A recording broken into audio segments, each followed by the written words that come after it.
Non, nous ne sommes pas aujourd'hui chez un fabricant de jouets, mais nous venons de pénétrer chez un des maîtres de la cybernétique et de l'électronique française, chez Albert Ducrot, que je vous présente, et qui a accepté aujourd'hui d'être Monsieur X et répondre aux questions que vous avez posées.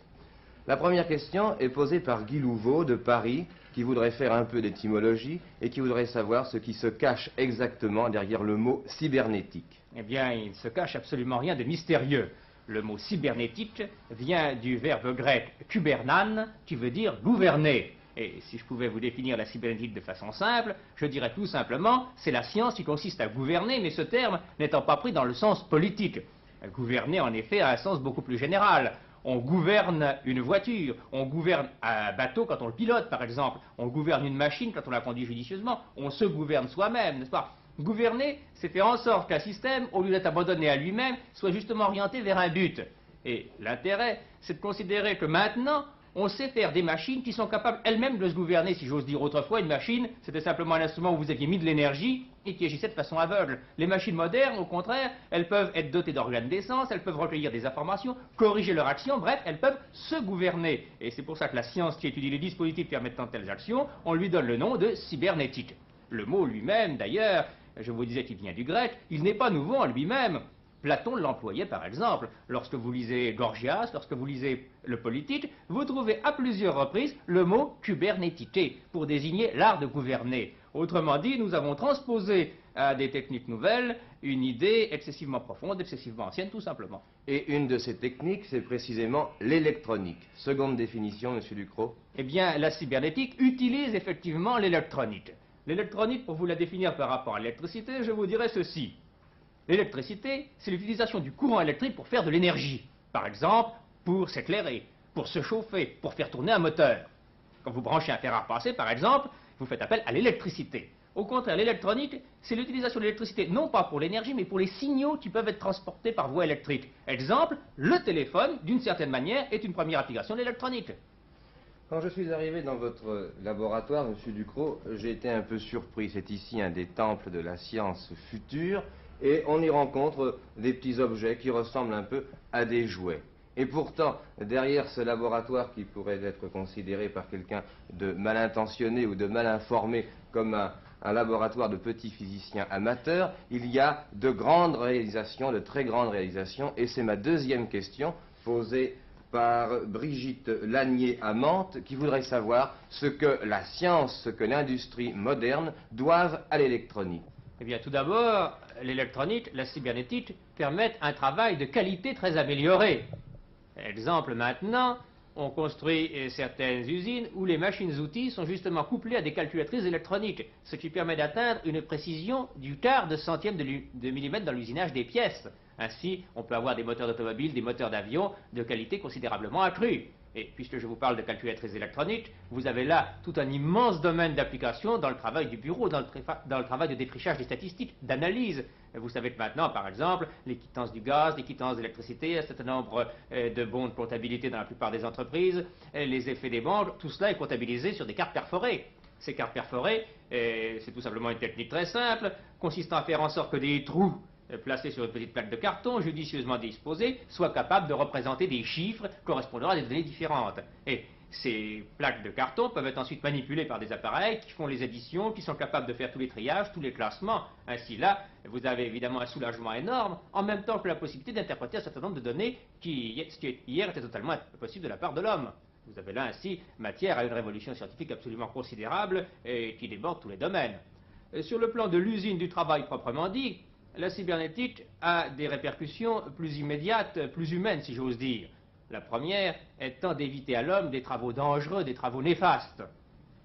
Par exemple, hier, lorsqu'on chargeait un haut fourneau, l'homme devait être penché sur ce haut fourneau, il devait avoir une chaleur suffocante.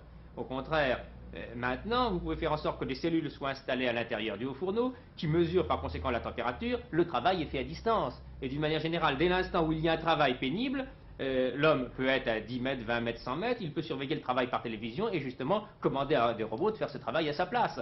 Et vous avez dans ce domaine-là un certain nombre de mesures de sécurité qui maintenant commencent à se développer d'ailleurs de façon considérable. Tenez, un petit détail très simple. Vous avez peut-être entendu parler du bracelet radioactif. Imaginez un bracelet semblable à mon bracelet montre, sauf qu'au lieu d'avoir une montre, il y a là une pastille radioactive. Aucun danger pour l'organisme, je m'empresse de le préciser, car l'intensité de la radioactivité est tout à fait insignifiante. Mais il se passe ceci, supposez que je sois travailler sur une machine, et qu'il y a un endroit où il soit absolument interdit d'approcher la main, car il y a un danger. Et supposez, n'est-ce pas, je fais un faux mouvement, j'approche ma main. À ce moment-là, près de l'endroit dangereux, il y a un compteur de Geiger qui est installé. Ce compteur de Geiger, lorsque ma main approche, perçoit la radioactivité et automatiquement, il agit sur un circuit qui arrête la machine. L'accident est évité. Ceci, c'est une mesure qui tend à se généraliser. C'est-à-dire que la première application de la cybernétique, c'est de permettre un travail de meilleure qualité, de soulager la pensée et l'homme et de préserver celui-ci d'un certain nombre de travaux dangereux. Vous parliez tout à l'heure de détecteurs. Vous en avez un, là, je crois. Ici, n'est-ce pas, nous avons un petit détecteur, justement, infrarouge, qui permet de voir comment un appareil peut être sensible à une information déterminée. N'est-ce pas, d'une manière générale, le stade numéro 1 de la cybernétique, c'est la construction de ce que j'appelle des organes d'essence artificiels.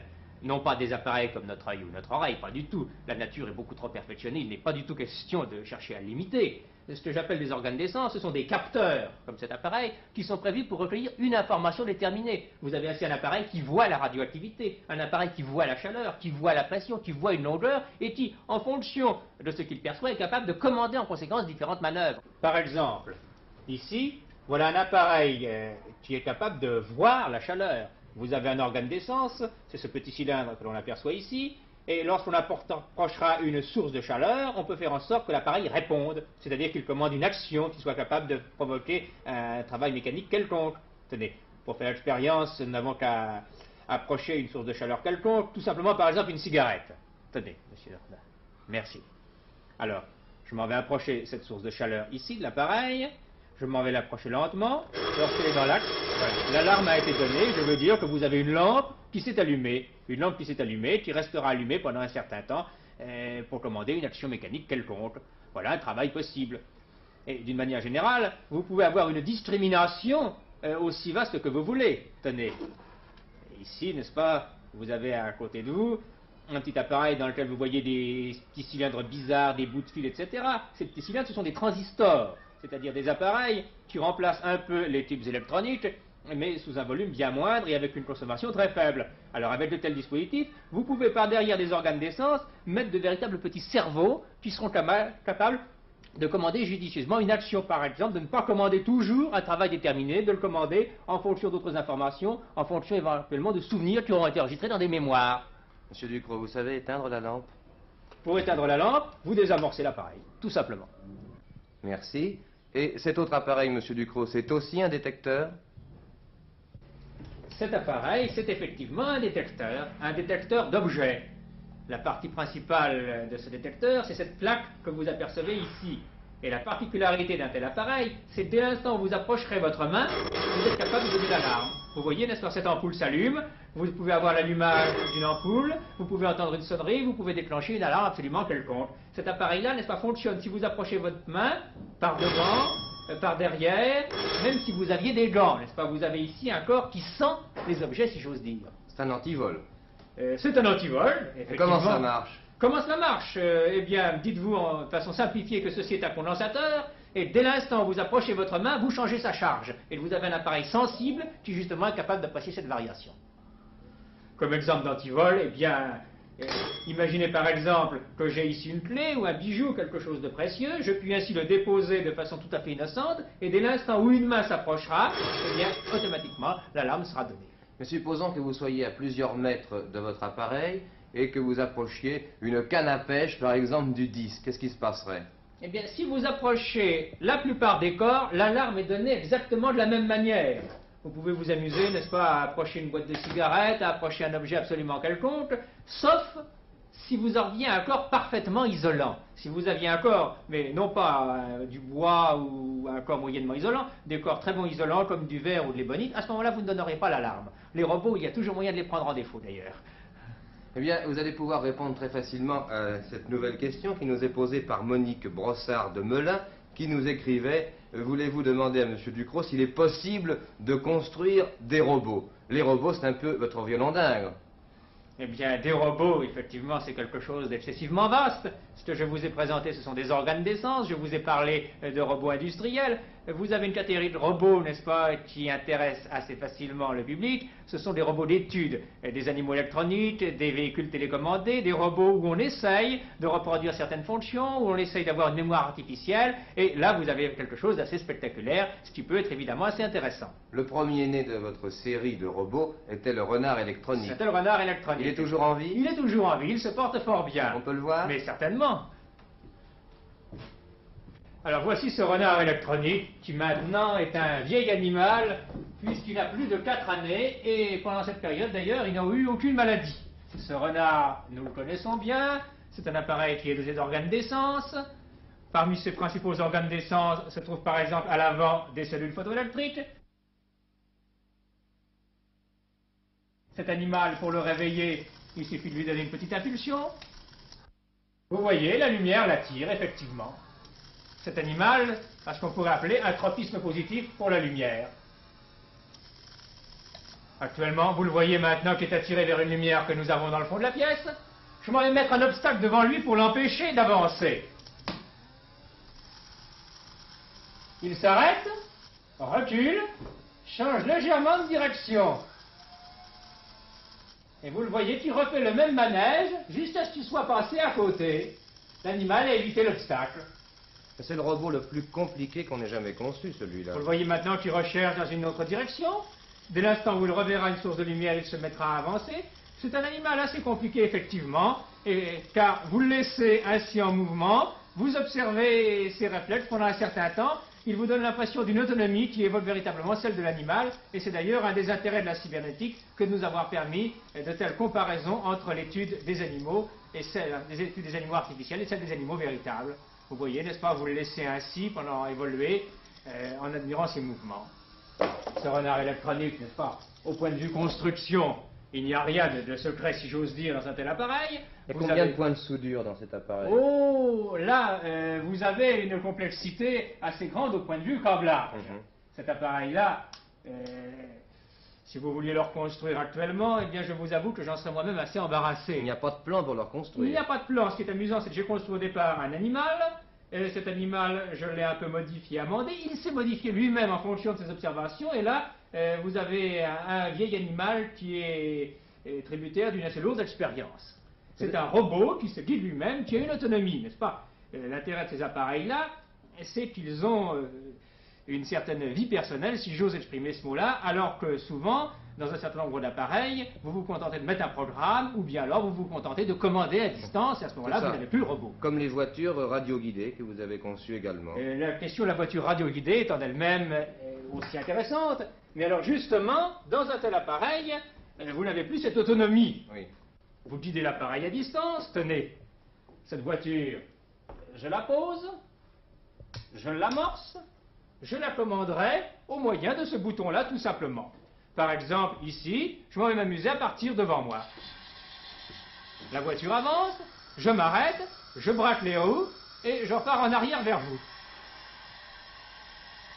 Stop, je m'en vais m'arrêter maintenant, et je repars en marche avant.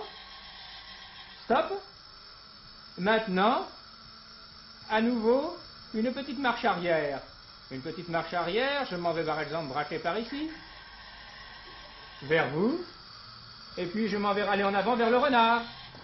Je m'arrête juste à temps, voyez-vous, et je m'en vais aller en arrière en braquant tout. J'ai redressé les roues, je me suis arrêté à temps, voyez-vous, nous pouvons nous amuser à commander en quelque sorte toutes les manœuvres avec cet appareil. L'intérêt, c'est que dans un tel véhicule, toutes les manœuvres, marche avant, marche arrière, braquage des roues à droite, braquage à gauche, tout cela est commandé automatiquement avec un seul signal.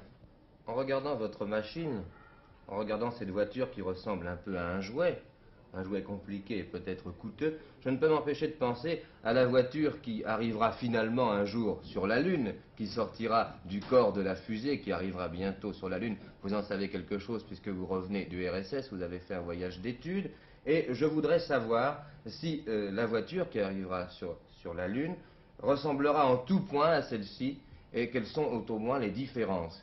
Je crois qu'elle y ressemblera en tout point, si j'ose dire. Depuis la Terre, le projet consiste à envoyer ainsi une fusée qui déposera à la surface de la Lune une petite chenillette télécommandée, qui sera guidée par ondes courtes, et actuellement, même avec des puissances assez modestes, on peut, en travaillant exactement suivant des émetteurs semblables à celui-ci, on peut obtenir des portées considérables de l'ordre de 300 000 km si c'est nécessaire, et dès l'instant où vous avez une manœuvre aussi particulièrement simple avec un seul signal, eh bien, la technique qu'il y a ici se prête particulièrement bien à la commande d'un véhicule à distance. La chenillette en question sera alimentée par des accumulateurs exactement comme cet instrument. Elle sera même dotée d'un perfectionnement supplémentaire, en ce sens qu'elle rechargera automatiquement ses accumulateurs grâce à des cellules qui capteront le rayonnement solaire. Et ainsi, il y aura un véhicule qui pourra évoluer à la surface de la Terre pendant des semaines, pendant des mois, pendant toute la durée des jours lunaires, et qui, doté d'une caméra de télévision, pourra nous retransmettre les paysages lunaires. Autrement dit, avec un petit peu d'imagination, ce que vous apercevez là, c'est la préfiguration de cette expérience sensationnelle qui, je crois, devrait avoir lieu dans 3 ou 4 ans au maximum. Et sur la Terre, il y aura un monsieur qui, comme vous, avec un petit bouton comme celui-là, pourra commander à des milliers et des milliers de kilomètres. Exactement. Alors partons, destination Lune, en voiture.